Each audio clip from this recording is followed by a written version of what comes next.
All right, what's up, everybody? This is your man, Dr. John C. Turner, aka the Professor JT. And as you see, the Kappas are here. All these Japans all up in here. If you don't know what that means, Yes, you better sir. ask somebody. I'm telling you right now, we are excited. This episode of the Doc Chat has my brothers, my frat, Dr. Wayne, Manora, and Dr. Quentin Gillum. I'm telling you right now, it might be a little bit wet with some shoulder shimmying out here right now. So hey, I'm gonna let my guy, my friend, Dr. Wade, go ahead and introduce himself. Thank y'all so much. We see they checking in. Our frat. That's a good What's up, Dr. first? Mustafa. We Good evening. appreciate Good evening. and we appreciate you, Dr. Rochelle, for always tuning in, always supporting. If you're here with us today, make sure you show us some love. If you are D9, make sure you show us some love. We wouldn't mind seeing some pretty poodles on here, some representation Right. as well. But if you frat, definitely let us know that you are. So, without further ado, we're going to start. I got Dr. Wade. Let us know a little bit about yourself. Welcome to the Doc Chat. Cool. Hello, everyone. My name is Dr. Wade Manora Jr. Originally born and raised Montgomery, Alabama. I'm currently the Director of Student Diversity, Equity, and Inclusion at Emory University on the Oxford campus. My specialty areas within higher education span from multicultural student affairs, first generation students, Title IX work, student advocacy programs, as well as access and bridge programs. My research specifically was centered on an action research plan for a first generation retention program. And then I also am coming from, and I guess, branding myself as well as a member of the greatest fraternity on earth, Kappa Alpha Psi Fraternity Incorporated, by way of the Montgomery Alumni Chapter in Montgomery, Alabama, Spring 22. Shout out to the KK 26. I love it. And you are a legacy. That is correct. Yes, sir. Shout out to Faded Five, Troy University. That's epic. That's epic. Our guy, our frat, Dr. Trenton Watson. He knows who's in the building. We appreciate you, frat. We appreciate you, all the great things, all the support. And we appreciate you, Dr. Whitty, always tuning in. Like I said, if you tuning in with us, go ahead and give us a shout out. Let us know you checking out the Doc Chat tonight. Now we're going to our frat, Dr. Quentin Gillum. He's going to let us know a little bit about himself. Welcome to the Doc Chat.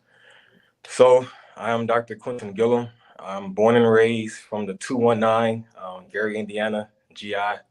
I went to school in Nashville, Tennessee. I went to Tennessee State University for my undergrad and bachelor's degree. I went to Trevecca for my EDD. I currently live in Texas. I work in graduate medical education, and that's when medical students go off and they join a residency. I am the program manager for our internal medicine program here, and so that's basically what I do with my EDD. And yo, chapter.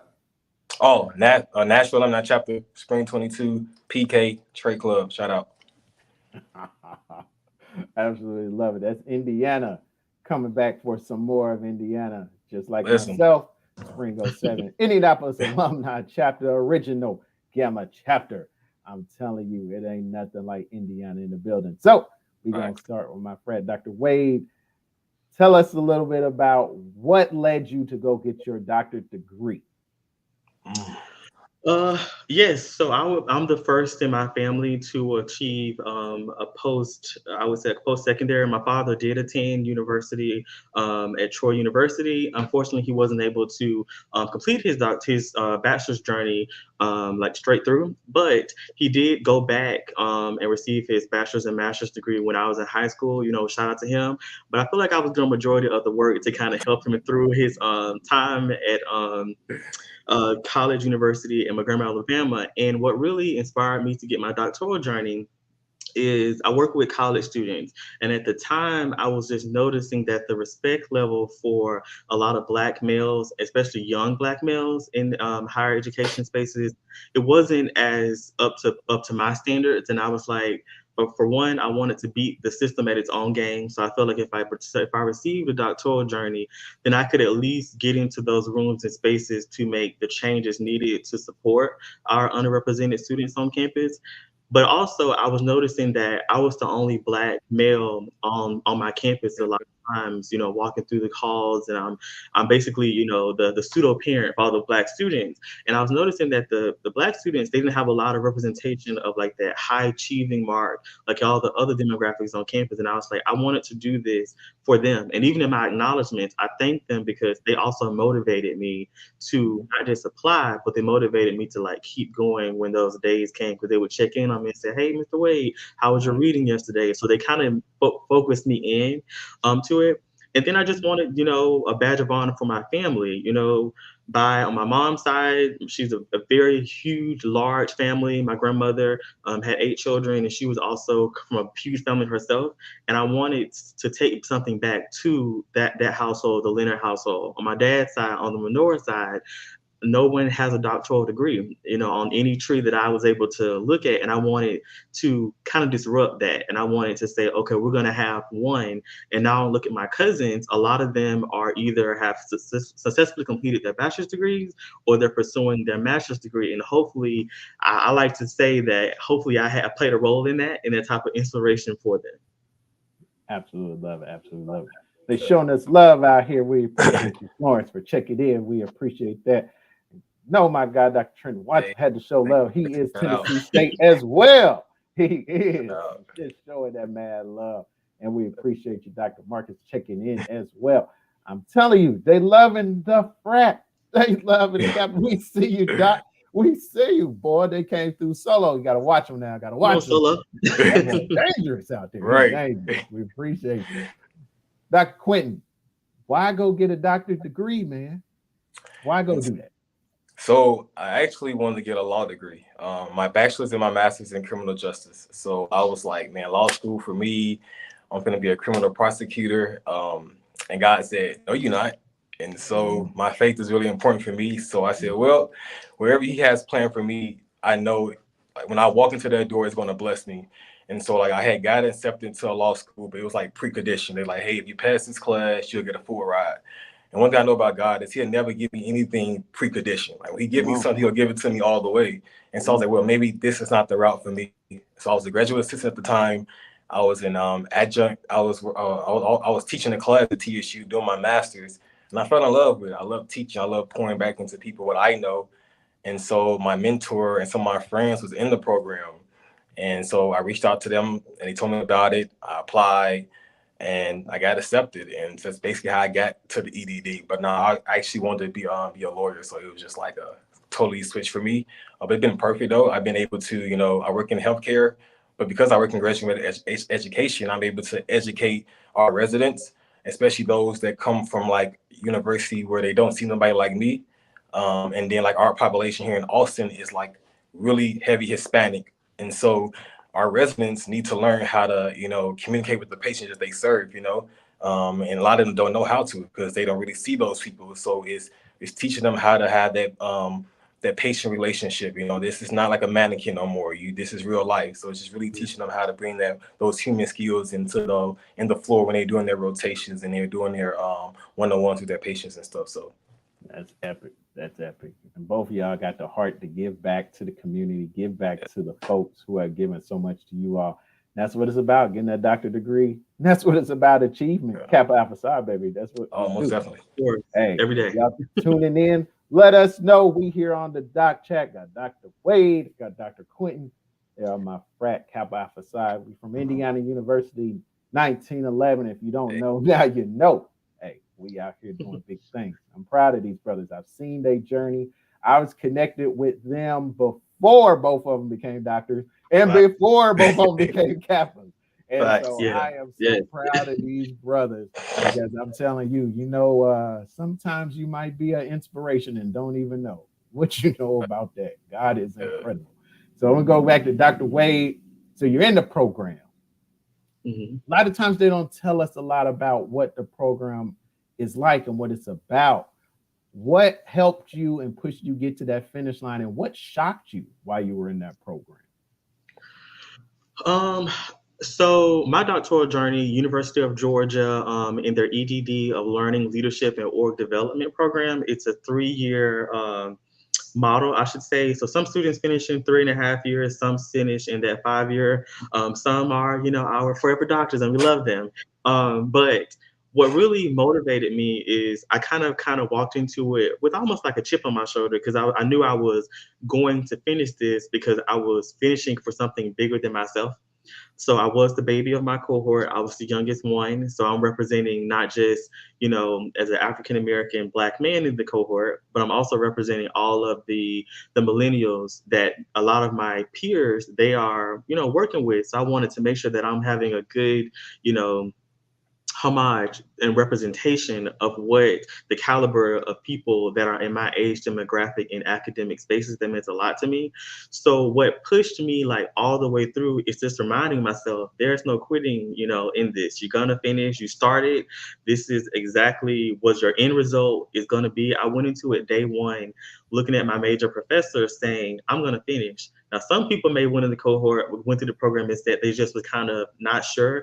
So I would tell anyone if you're interested in a doctoral journey, yes, it is academic rigor. Yes, it is you having to complete assignments and the writing, but a lot of it is a mental fortitude battle where you have to almost will yourself towards this completed goal. Whether you have to break it into smaller pieces and say, okay, well, I have to complete a certain amount of chapters, a certain amount of pages, a certain amount of readings. If you break it into those smaller milestones, that can be a way for you to kind of make sure that you're like moving towards something where you feel more comfortable as you're navigating that environment. So that's what really helped me is I just looked at what was I walking into it. I'm walking into it with Montgomery, Alabama on my bag, my family on my bag, my Black male students on my bag, recognizing that I'm the first of so many, and I knew that it's just gonna be a first and quit. I wanted to first and then win. That's epic. That's what's up. Absolutely epic. Dr. Quentin, you in the program now. And what made you say, I'm gonna finish this thing? I'm gonna do this thing no matter what comes my way. And what were some hard parts in that? So for me, I had a great support team. My mentor, she had graduated from the program a year before, and then I had two friends. One was 2 semesters ahead of me, and my other friend was 1 semester ahead of me. And so they would literally tell me what to expect. Of course, I had to do the work myself, but it was just like, okay, here's the resources. Here's the tools that we use to get through the program or to get where we at in the program. And so they fed me those resources, and that's what helped me. What I was shocked about really was the kind of lack of support that the professors gave you. Like my first 2 degrees is from an HBCU, and it's that HBCU professors care about you outside of the classroom, not just another student. They care about, okay, do you have food? Are you making it in your regular life? And like I felt like, and I even talked to my program director about it. I'm like, listen here, I ain't used to this. I ain't used to teachers, just treat me like another person. I come from an HBCU, so he heard me. I'm always speaking my mind, especially when it's something that I really want. So it was that not seeing, and one, I had no African American professors in my program, so not seeing no one teaching me, and stuff like that, and not having that support, that was something that was very eye opening for me, coming from an HBCU to a PWI. But I definitely, stayed in and made it through though. I'm telling you, I you do have taking another comment to that go right too. ahead. I Go ahead. struggle with like almost like I guess you could say imposter syndrome because I definitely I fell into that bubble of like, is this real life? Like, did I really get accepted? And do I deserve to be here? And it was a struggle with that. But I would concur with you, even though I have not had an HBCU experience. My bachelor's and my master's from Auburn University. In my doctoral program, I felt at times that it was more so about making you quit and making you like build self doubt within Yeah, yeah. yourself, That opposed sounds familiar. That sounds to familiar. coaching and helping you, through it. Yeah. But I leaned on my major professor. He was an Asian guy. He's actually Korean, and we had a lot of similarities. So I would be like, Dr. Han, like, do you feel this? Like, do you know what I'm talking about? And even though he wasn't Black, he knew some of the political things that was going on and that was at bay. And so I guess like you mentioned, Dr. Quinn, I looked at like my mentors. I looked at other people that was ahead of me. I found a select group within my cohort, and we took all our classes together. We read together. If the teacher said we got to read 10 chapters, then we just split it up, and then we would share information with each other, opposed to all of us reading individually 10 chapters. So it's like finding your sense of community within the program, and then outside as well, to kind of like help you navigate the mental part of it. Okay. That's true. Just to piggyback real quick, like our program is cohort, but like we all had like smaller groups. And so like my group, we call ourselves the 5-4, you know about the 5-5 from Michigan, but we kind of call ourselves the 5-4. And like we just were like, we had our own group meeting, we would vent, we would like talk about like things that are going on in my family, their family. It was just that smaller space outside of the bigger cohort group meeting that we had. So definitely finding that support system of people that you can talk to on a more deeper level would definitely help. Oh yeah. Oh yeah. We got to show some love. Reginald, we appreciate you tuning in. I'm telling you, they showing us love and keep showing us love. If you are checking out the doc chat, highlight us, let us know, because we appreciate y'all so very much. So let's look at Wade again. You're wrapping this thing up. You're getting close to the finish line. You're starting to get in that dissertation.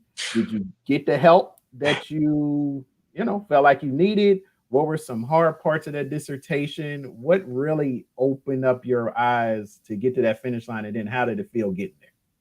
So for me, I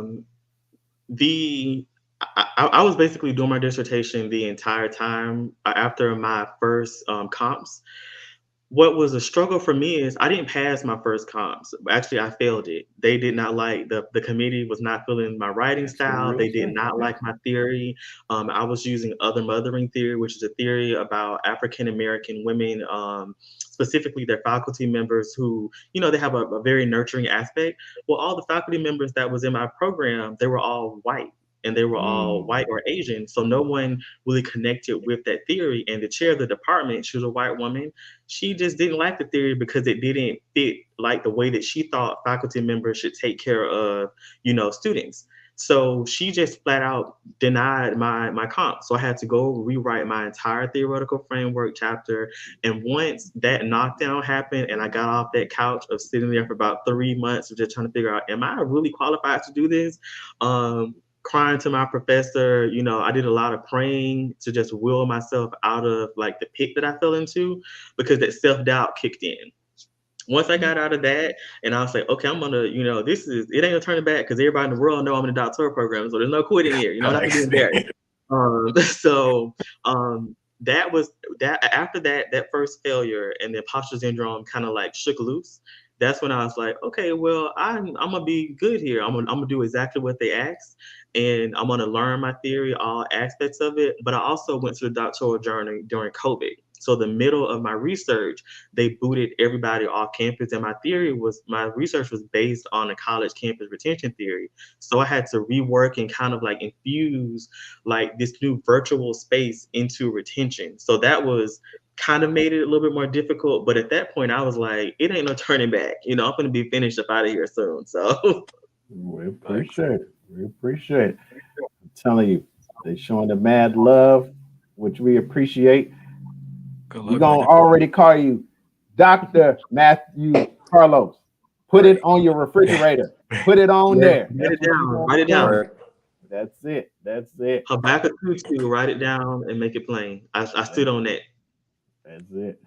All right, Dr. Quentin, what was the push to get you to the finish line? Kind of maybe what did you go through? And I appreciate the honesty, because, baby, I'm telling you, we all done went through something in these programs, and we can't be shy to tell them, because folks are watching right now. They want to know how to get through. We telling you how to get through. So kind of what was shocking in your program, but what did push you to that finish line?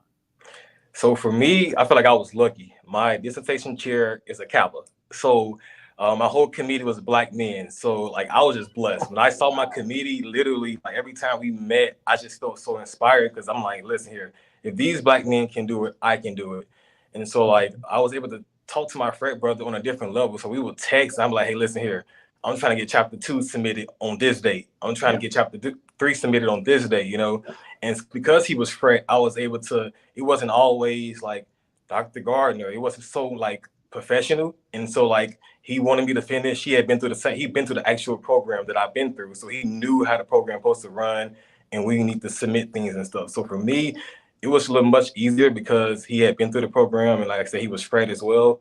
Other than that, like I tell anybody, when you get edits, for me, I looked at the edit. If it was something that was too big for me to go back and try to fix, I'll just scrap it. Because the best dissertation is the done dissertation. So like if it was something that was too much, I scrapped it and kept on pushing. And like literally, I tell people, I literally was changing my dissertation 3 weeks before I defended. I literally added a research question 3 weeks before I defended it based on the data that I end up getting. And so I tell people all the time, don't be stuck to want to do one particular thing. Like if something happened, you got to change it and keep it going. Like I went from doing a mixed methods to a quantitative. So I just kept on changing. Like, listen, I'm just trying to get done. Like I worry about being perfect when I publish something else down the road. But right now it's just about finishing up for me. So I agree with that. I was doing edits, I want to say a month before. And I still felt like presentation wise for my final defense, I was still editing then, but I was like, I need to make this committee of 3 people. I need to make them happy. And I need this to be finished. I need this to be off my plate. I can't do another year or semester or just to quit. This needs to get done. Oh yeah, most definitely. Like for me, every time I woke up to do schoolwork, because I do devotional every morning. I do devotional and I pray. That's just like I said, I'm a church. I grew up in church, and so I used to ask God. I used to like, listen, God, give me the right words to say on today. Like I don't know what to say, you know what to say. So that was another thing about me. Like my faith really drove me. There was different like prophetic words that was spoken over our church, and like I know one of them was like, "You will finish your degree." I grabbed that word, wrote it on my mirror. I used to say it every morning. So like if you big on your faith, I ain't pushing my faith on nobody that's watching, but if you big on your faith and your religion and your bringing, hone in on that. That was very important for me. I had a church family that really prayed for me. They actually came for my graduation and everything. So like, if you got that support, prayers definitely to me changes things. So. Amen. And a lot of people that may not know the original history of Kappa Alpha Psi, a lot of people don't know this was not the original name. It was actually Alpha and Omega. And they were coming together to actually be a men of God group on the campus of Indiana University. Yes. And you see, we have educators, we have men of God. Kappa Alpha Psi is still becoming exactly what it intended to become. And it is a beautiful thing, definitely a beautiful thing. And so we appreciate everybody tuning in. I'm telling you, they are tuning in an incredible way, showing so much love. We appreciate you, Dr. Rise. I'm telling you, you gotta know if God's with you in this journey. Because I'm telling you, if he ain't with you, I don't know who he is, because I don't know how you're gonna get through that joke. I just don't know it. So let me see what we could get up here first. Want to show something special first. If you have never seen this picture, okay, I know a few people in there. Oh, okay. For 200, what picture is this, Dr. Quinn? This is, I believe, all the noobs at Clave, I think. I know Dr. Cody is in that picture. He's actually from my chapter as well. I know Dr. Cody's in that picture. I don't know who else is in that picture, but yeah. You got Dr. David. He's in the silver robe. I mean, they plan on doing this again. Conclave is in Tampa this year. Unfortunately, I won't be able to be there, but I'm telling you, they already saying if you a doctor, bring your robe, because they're going to take a picture, and we expect more doctors in that picture. It's absolutely a beautiful picture. And we appreciate all of the doctors, Kappa Alpha Psi, all the doctors of the D9. I'm telling you, the most love I get on the doc chat comes from D9, the Divine Nine, and I appreciate it so very much.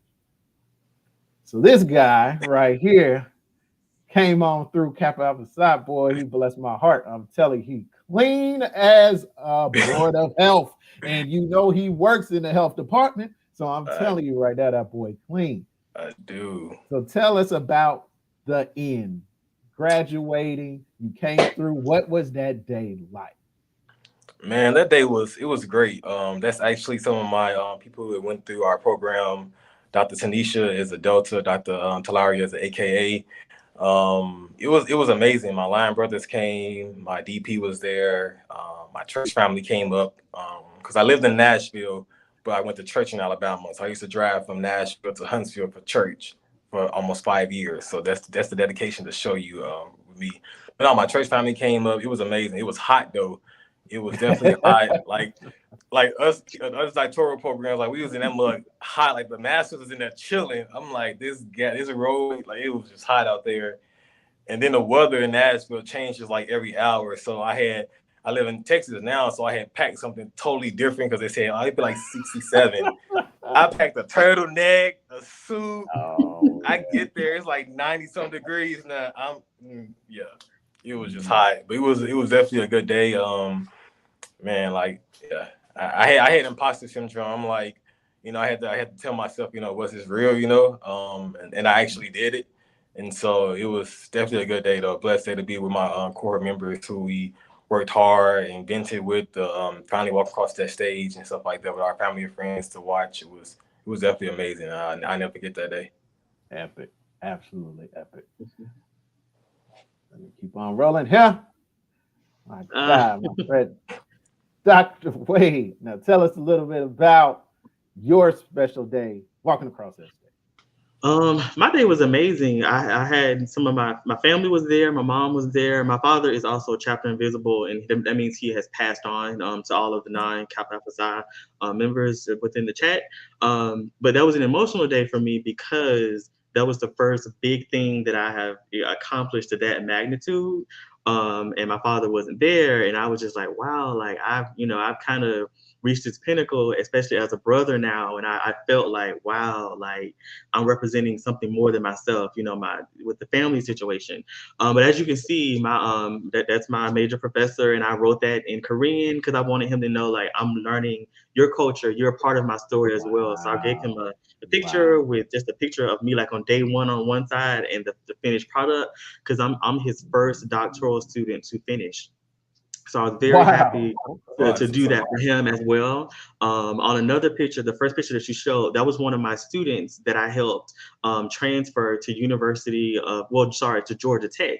So he graduated the very next day with an aerospace engineering degree. So he brought his cap and gown to my ceremony. We took pictures because this was a big day for all of because he wasn't the only black male student that came, but all of them, they brought their cap and gown, and I just was like, wow, like to impact them to that degree to where they would drive all the way to Athens, Georgia from Atlanta, and then also bring their cap and gown to celebrate with me. And I just was like, this is what it was about for me. This is also on the belt line here in Atlanta. So I got the Louis Vuitton's red bottom. I graduated in in December, so it's a little bit cold, so I can throw on that nice turtleneck. Right. So the day itself, I just was very blessed, very full. Like I just felt misty eyed the entire day because it was, is this my life? Like Brother Quentin said, like, is this real? Like they're really gonna call my name. So I found myself just at times just reflecting on, like, because I'm really big on history. So I found myself just thinking about, the African American struggle in this country, and to now be a part of this 1% wearing this regalia, representing like for my family and representing for the Black diaspora, it just was just so fulfilling. So I found myself actually crying walking across the stage, with all of that on my mind. So yeah. Going back to Dr. Quentin, what would you tell people about when you started to when you ended? And what did it mean, Black man in society today, to know, like, wow, I'm part of this, not just 2% of doctors. Our number of Black male doctors is so minuscule. Yeah. What does it mean today to be in that space, to know you are a doctor now? I mean, it means a lot to me because I'm around doctors every day. Like I said, I work in healthcare. I oversee an internal medicine residency program. And so, like, I remember I was at the dealership the other day, and the guy there was just like, do you be nervous to be around doctors? I'm like, no, they put their pants on just like me. Like, people feel like, no, I'm being honest. Like, I'm one of those. I feel it. I'm like, your doctor ain't no more better than my doctor. People like to kind of put certain doctors above others, but for me, it's just for me to walk into these rooms. Like I did patient care when I first started off in my program, so I was working 12-hour shifts, 7 to 7, and so sometimes I'll be on the floors doing patient care and be the only Black person on the floor, and so this right here really made me want to go after it and just move up. Because like I said, working in healthcare, sometimes I be at these conferences and in these meetings and the leadership meetings and be the only Black person there, and then certain comments be said and no one even batted eye because it's so normal for them to say certain things. And so for me, like one thing I'm really focusing on now in my hospital here in Texas is DEI. What is that? It's just not having someone to come in and do a lecture and let's check it off. Like we have to put it in our curriculum so our residents, when they leave our program, are really know what that is and be able to implement when they go out there and take care of their patients and stuff. So my thing here is just to educate our residents so they can be physicians one day when they graduate from our program. So that's epic. That's epic. So I'm gonna take Dr. Wade back a little bit. I met this brother, and that was 2019, and myself, the gentleman next to me is an alpha, and another brother who's been on the show, Dr. Aaron Slocum. We did a presentation on Black males working on a doctorate degree. Tell us from those moments and you starting to realize maybe I can do this to now having on the road. What does it mean? What does it mean to be here? Wow, like just to think back of where I was, I guess mentally in that picture, I just was very unsure. Like, how you are like that person that you're gonna be able to achieve and succeed like the highest height, but it's like kind of a ceiling or a threshold that's like preventing you from getting that. I knew that back then that in order for me to create elbow room for marginalized students on university and college campuses that I work at, I needed to get this doctoral degree because no one was in those rooms or those spaces that I felt like knew the students, knew what the issues were, and were also going to call out, bad behaviors or create opportunities for these students to build leadership, but also create an opportunity for them to utilize their voices on college spaces. So at the time, I had these ideas of how we can do this, but I really wasn't able to really be at the table because I wasn't a doctor. So once I got that doctor, I came in as a coordinator and I left the doctoral program as a director and almost kind of like a CDO for my college campus. So now I'm able to make informed decisions around DEI because I'm on the bias response team. I'm able to educate the dean and all these major players on my campus about what exactly these issues are when things arise. I'm able to be the Title IX coordinator deputy where I deal with what those issues are appropriately from a DEI perspective. So it just, thinking back at that time, my ideas were still very much so the same, but I needed the validation for other people because I knew who I was. They just need to know like who they were actually dealing with. And unfortunately, when you deal in in a space or in a field where it's like a hierarchical structure based upon what you've accomplished and all of these different external standards, sometimes you have to maneuver in a way to achieve certain things just for people to be able to take you seriously. And that's why it was just major important to me because I knew I was going to tell the truth, but I needed almost that clearance for me to even get in the door, and that was to get my doctoral degree. Epic, absolutely epic. oh yeah. We are the Doc Chat. We're here tonight. Alicia, we appreciate you. Good to see you. People still tuning in. Hey, let us know you're checking out these amazing doctors of Kappa Alpha Psi. We are here today. Now, you are Kappa Alpha Psi, both of you. Yes. Sorry, Dr. Wade there. What does it mean to be a Kappa doctor? Knowing the founders, knowing a lot of them were educators, knowing we had a couple doctors in there. So what does it mean? And even your dad and his legacy, what does it mean to wear the KA Psi and to reach such an incredible level of achievement? So, as you mentioned, I am legacy by way of my father. Shout out to Theta Phi. You know, that's the, I guess, like the home chapter for me, my dad's chapter, and I was kind of brought up around that chapter, and it's just with some amazing brothers, the highly esteemed 13, like all of my uncles. So when I think about achievement, I look at the fact that what they did, and I just was like, I really want to do whatever y'all got, whatever sauce y'all got here, because y'all out here doing it to me as a kid. I want to Right. be a part of that some kind of way because it makes sense. It aligns with my entire being. Because before I even knew that Kappa Alpha Psi Fraternity Incorporated was really about achievement, that was already like imparted and embedded in me just by me being around my uncles and my father.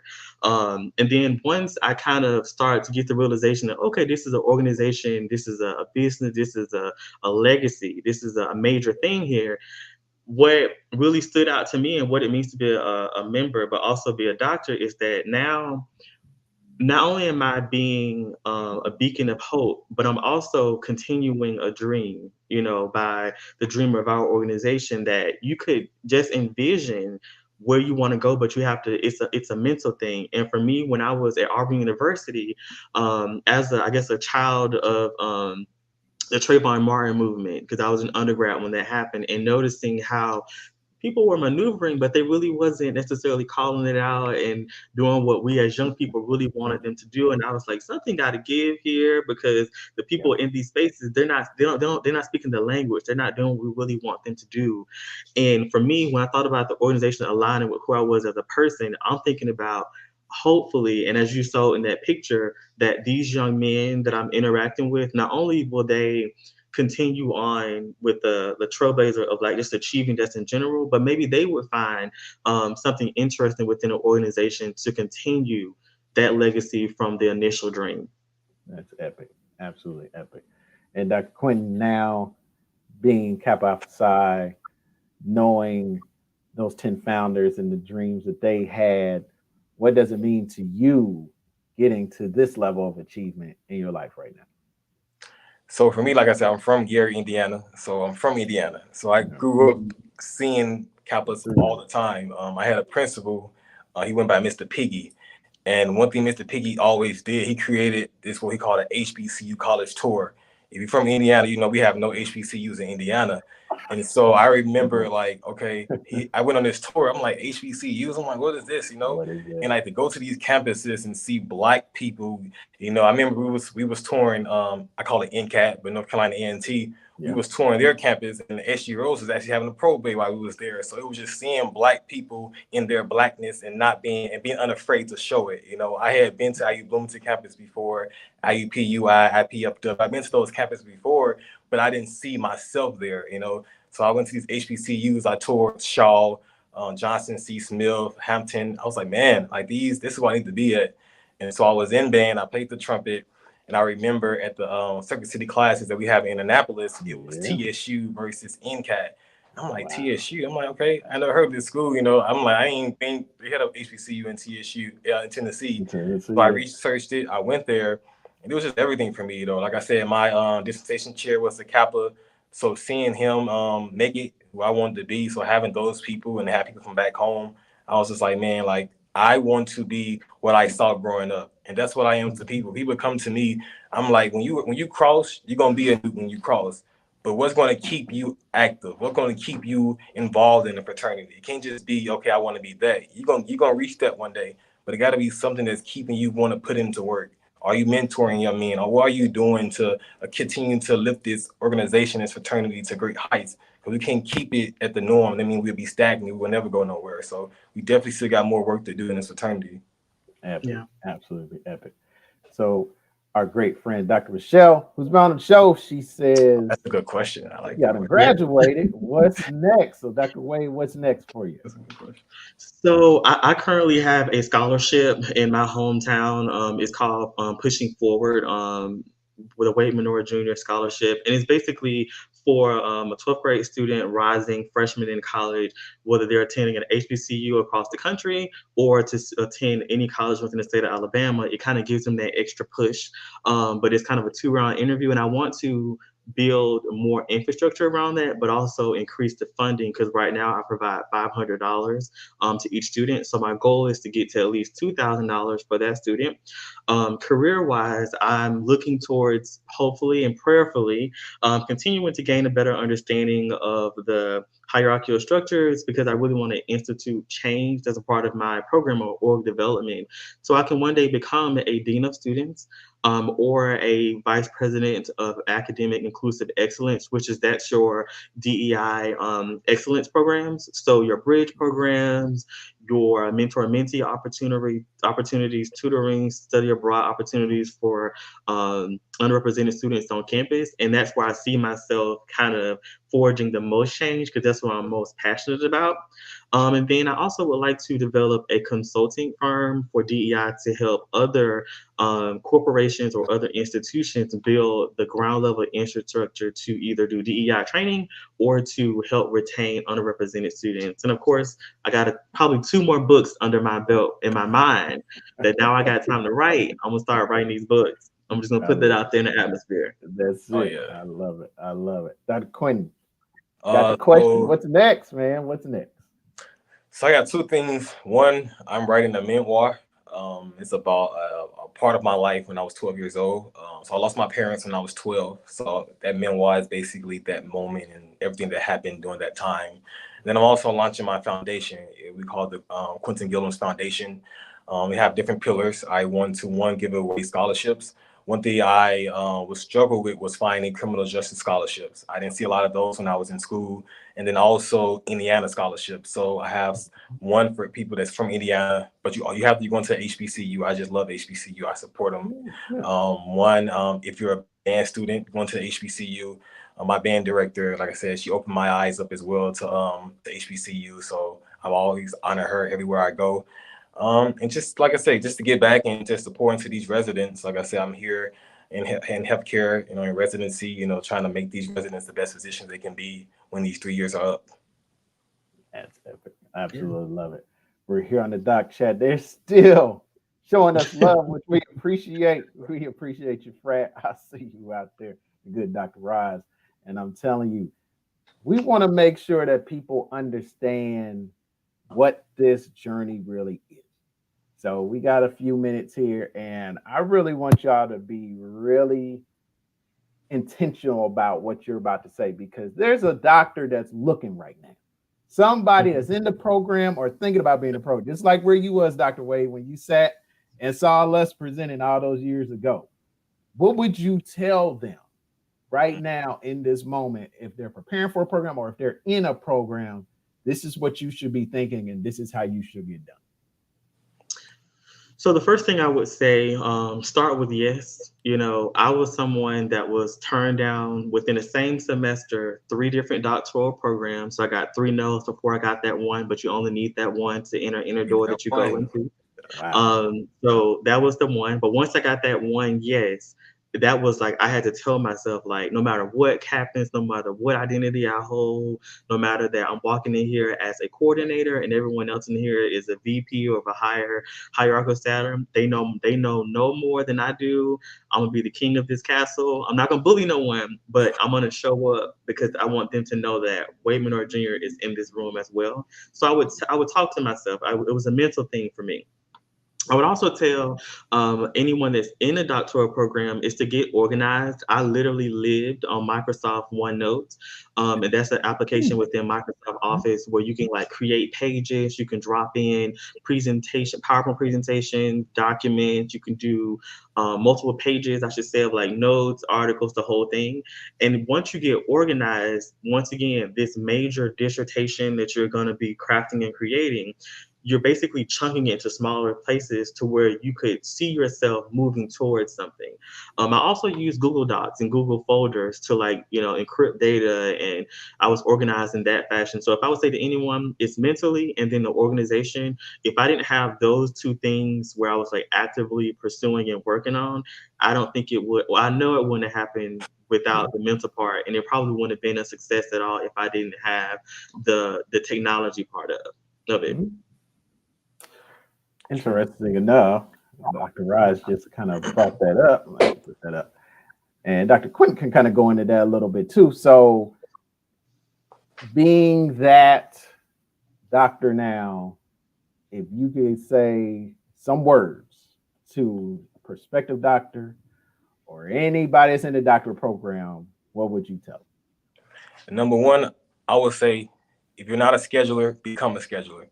For my program, it was simultaneously. We started from day one, you start your coursework and your dissertation work. So every semester we register for 2 classes and dissertation. And so it was a lot. Like for me, I was doing patient care when I first started. So 3 days a week, I'm doing 12-hour shifts. So those particular days, I'm not doing no schoolwork because I work 7 to 7. I usually get up at 4 for the gym. So once I get done doing patient care, get home, get shift report, I'm not trying to do no schoolwork. And I didn't do schoolwork on Sundays because that's the Lord day for me. I go to church, I like to rest and meal prep. So when I first started off, I only had 3 days to do schoolwork. And so like you can't, it's not like undergrad or masters where you can just open your laptop and say, okay, what I'm doing today. You can't do that. Not in my program, you can't if you want to make it through. Also, I will say, I said become a scheduler. And I'll say, let me see, for my program, celebrate the small wins. Like I know a lot of people wait until they defend their chapter 1 or something like that. For me personally, every time I passed the class, I was like, okay, what I'm doing this weekend, I'm getting with my line brothers or what I'm doing. I'm doing something with my family. It's just like every time I did something, I celebrated because it's a marathon. And if you're going to wait until the end, you're going to be tired. You're going to feel like, man, this is a long program. So for me, like my auntie's a flight attendant as well. So I was always calling my auntie up like, hey, I need a ticket somewhere else. So I was always flying. Every time I passed the class, I went somewhere or did something. So definitely celebrate the small wins. That's epic. That's epic. All right. They want to see it, so we got to give it to them. I'm going to give Dr. Wade 1 second to give me a shimmy for the culture. For the culture. For the culture. Just a small one because, you know, they can't handle when we do it for real. Just a small. Let's see. Oh, sorry. Going in and out. Just a small shimmy there for the culture. Small shimmy for the culture. There it goes. Come on, roll the dice. Hey, the dice, you got to do the dice with them. What you got, Dr. Before you start. What you got? What you got? Oh,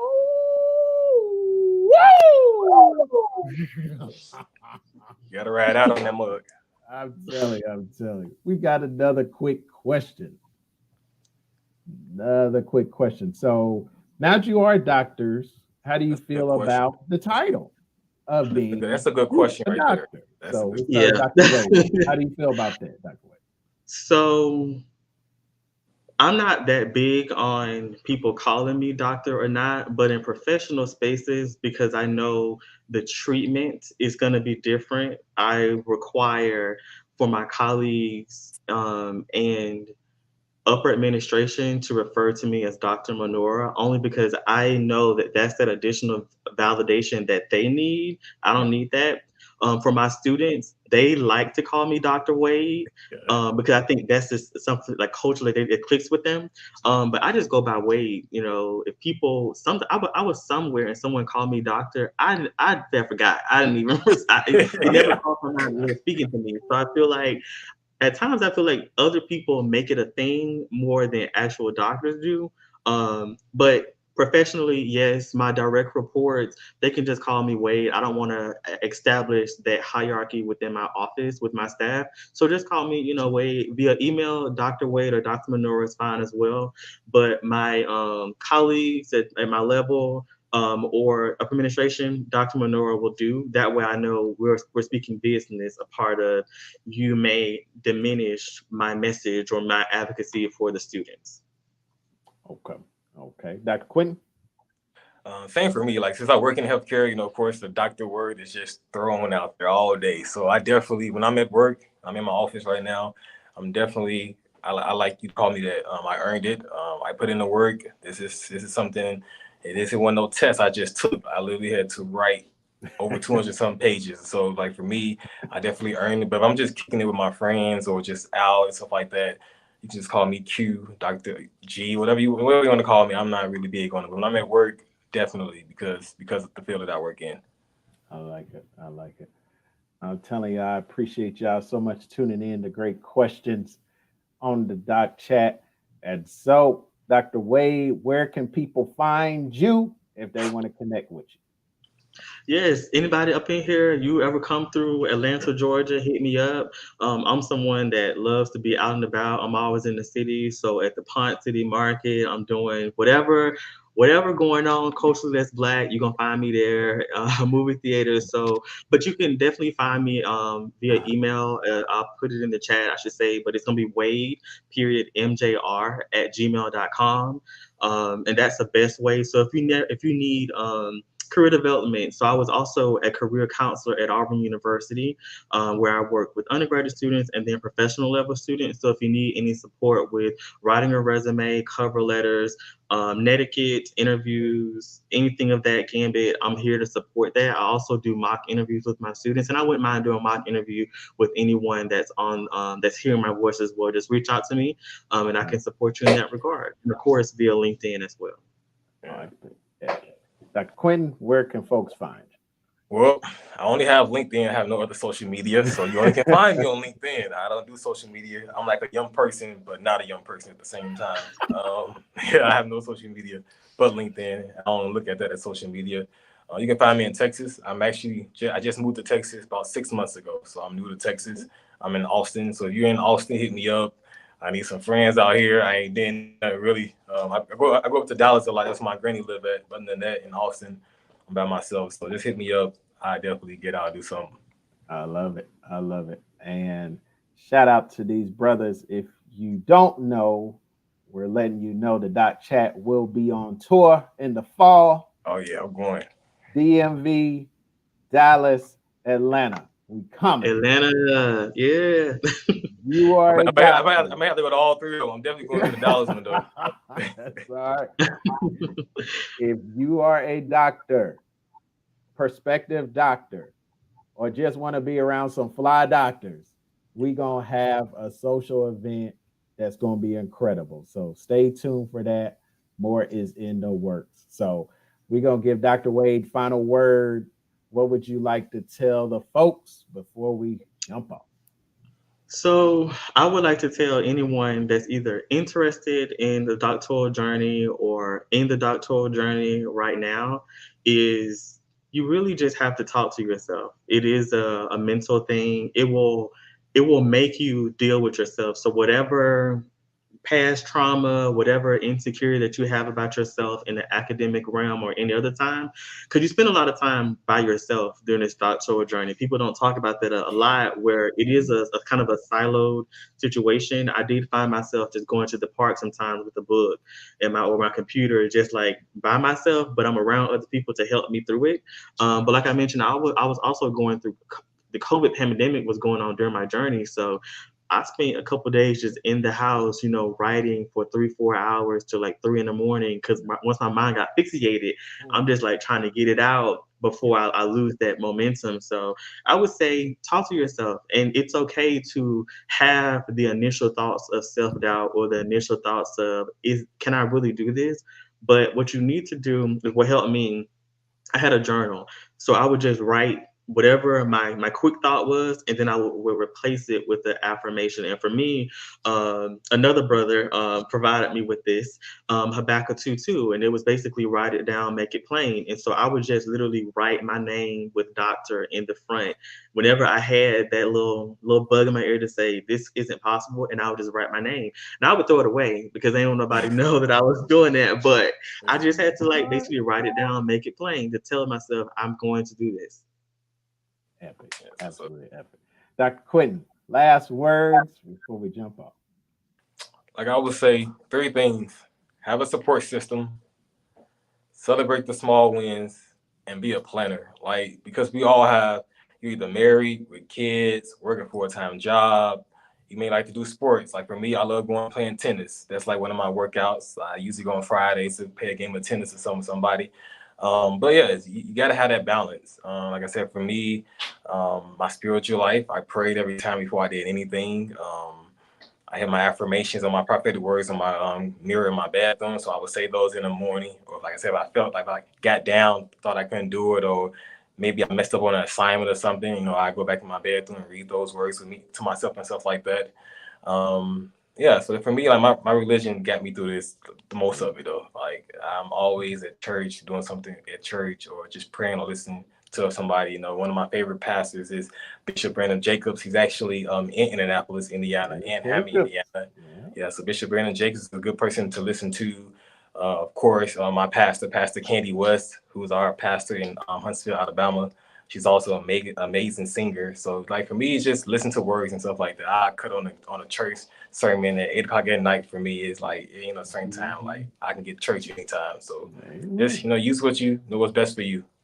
Yeah. Amen. Yeah, I had In Jesus' Name on my stove. You see the stove I had because Jesus is life. And I'm telling you right now, these brothers truly have anointing of God and the amazing achievement of Kappa Alpha Psi on their side. I'm so proud of these young brothers. And I'm telling y'all, you see Kappa Alpha Psi right here. We didn't argue. We not sitting up here acting a fool. We're not sitting here being players or all that stuff.